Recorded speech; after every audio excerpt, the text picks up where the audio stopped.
Let's turn to Qu Qiang for more on the Mid-Autumn Festival. He's the Assistant Director of the International Monetary Institute. Happy Mid-Autumn Festival to you. Based on what you're seeing there and what you've experienced, are people spending more money this holiday? Well, I think spending-wise, together, I think the aggregate demand in the Mid-Autumn Festival has been absolutely growing. We can break it down into several aspects. For example, from the numbers of people traveling.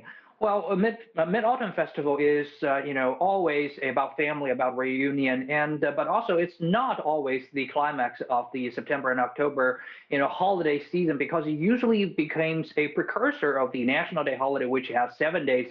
In Mid-Autumn Festival, only have 3 days. But this year, we've been seeing that massive people traveling around. For example, in the whole nation, we're witnessing about 600 million people traveling around China, which is about half of the population in China, and it's a really, really phenomenal number. And also in Beijing alone, we'll be witnessing about 8 million travelers, tourists coming into Beijing, and also in the hot regions in Beijing, we'll be seeing about more than 20 million people in these hot zones.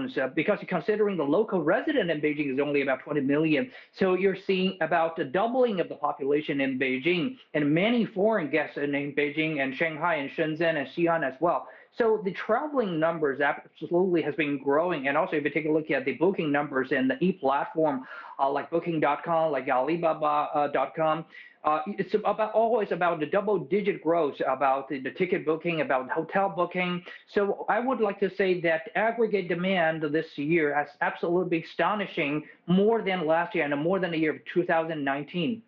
What would you say is behind that positive trend? What's the thinking behind wanting to go out and get out there, take a few days off, travel, spend money on tickets and visiting places? Well, Elaine, traditionally in Chinese holidays like this, we have a pattern. We call it buy, buy, buy, baby, buy, buy, buy. What does that mean? People always try to shop, always buy a lot of stuff to give themselves a retreat.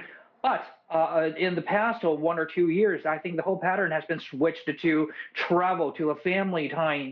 You see the short-term and mid-term travel by self-driving has been increased to more than 20% to 30%. More people choose to bring their children to meet with their grandparents or to meet their classmates and meet their relatives for an extended family because people want to have this relaxing moment rather than just to have a show-off moment. And also, secondly, I think getting close to the culture and the nature becomes a second important trend.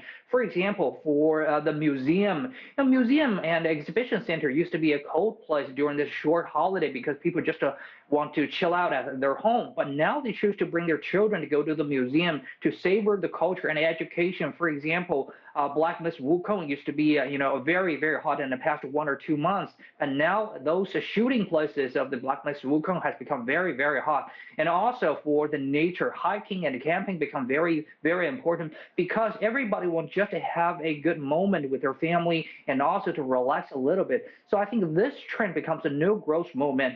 And also, if you take a look at those listed companies who build the camping equipment and also the picnic equipment, and they have a massive growth in their revenue, and you can read it from the report.